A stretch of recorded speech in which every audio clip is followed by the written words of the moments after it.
आकाशवाणी संबलपुर जुहार आंचलिक खबर पढ़ुचन बंदिता मिश्र। अंत्योदय गृह योजना प्रोत्साहन टंका देवार नियम थी टिके बदला जाइछे। आगनु 4 मास भितरे घर बना साइले 20,000 टंका मिलुथला।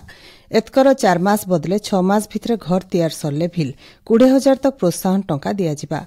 सेंता 6 मास बदले 8 मासे घर साइले 10,000 टंका प्रोत्साहन राशि मिलबा बोली पंचायतीराज विभाग तरफ विज्ञप्ति बाहरीछे। ई बाबदे पंचायतीराज और पानीय जल विभाग स्वतंत्र प्रकल्प निर्देशक सिद्धार्थ शंकर स्वाई सबु जिलापाल और जिला परिषद कार्यनिर्वाही अधिकारी मानकु चिठी जरिए संशोधित मार्गदर्शिका बाबदे जनईछन। पूर्वतट रेलपथरू महाप्रबंधक परमेश्वर पुंखवाल गलाकाल संबलपुर रेल स्टेशन और कोचिंग डिपो जांच करिछन।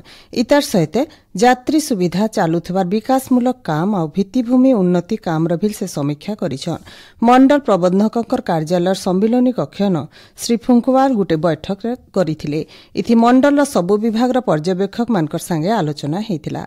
कार्यक्रम थी रेल प्रबंधक सुभाष चंद्र चौधरी सहित मंडल वरिष्ठ अधिकारी माने उपस्थित थिले। माध्यमिक शिक्षा परिषद परिचालित मैट्रिक सप्लीमेंटरी और राज्य मुक्त विद्यालय सर्टिफिकेट परीक्षार उत्तर खाता फेरखाए जांच लगी आवेदन आजठानु मूल होकरी सेप्टेम्बर 2 तारिख तक चलबा। आवेदनकारी माने कार्य दिवस मानके बोर्ड मुख्य कार्यालय ना तो शाखा कार्यालय न ऑफलाइन थी आवेदन करि पारबे। आवेदन करबार दरखास्त बोर्ड वेबसाइट www.bsc.odisha.ac.in थी मिलुछे। बोर्ड तरफु जांच प्रक्रिया सरला उतरु आवेदनकारी संशोधित मार्कसीट दियाजिबा और खातार अविकल नकल डाक जरिए आवेदनकारी मानकु दियाजिबा बोली बोर्ड तरफु कहुଯାଇଛି। मलपंक परिचालना और बाह्यमुक्त शौच लगी संबलपुर महानगर निगम लगी ODF++ मान्यता मिली 6 मास तले ODF सर्वेक्षण दल बुलिकरी सर्वे कला उतरु निगम के ODF++ प्रमाण पत्र देइछे।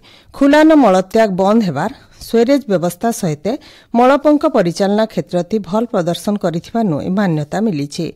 बुल्ला हीराकुद और खणुआल थिबार 3टा जगान मलपंक परिचालना करा जाउछि बोली महानगर निगम उपायुक्त सूचना देइछन। झारसुगुड़ा विमान बंदर नु बेंगालुरु के 2 नंबर विमान सेवा गलाकाल मूल हिचे। स्टार एयरलाइंस तरफु मूल हेतवारी विमान सेवा हप्ताक 2 दिन चलबा। बेंगालुरु रूट थी आघनु इंडिगो एयरलाइंस हप्ताक 5 दिन चलाचल करुछे। इंडिगो विमान चलाचल नाय करुथवार 2 दिन गुरुवार और शनिवार स्टार एयरलाइंस तरफु विमान चलाचल करबा।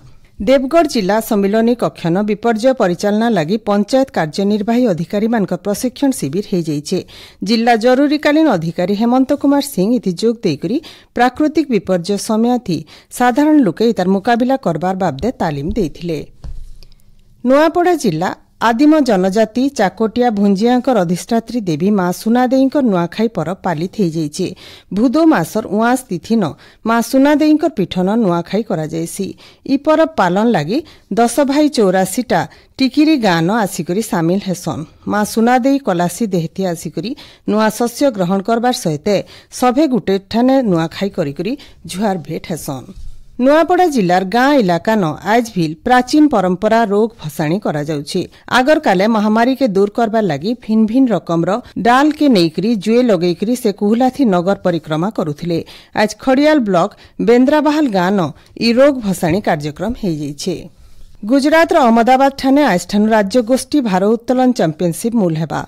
इथिलागी भारतीय दल न 6 जन ओडिया ठान पाइछन। ई चैंपियनशिप थी आजठानु मूल हेकरी 30 तारिख तक इटा चलबा।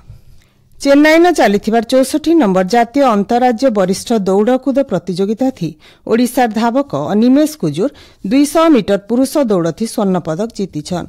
इतार छड़ा पुरुष हाई जंप थी स्वाधीन कुमार माझी कांस्य पदक जीतिछन।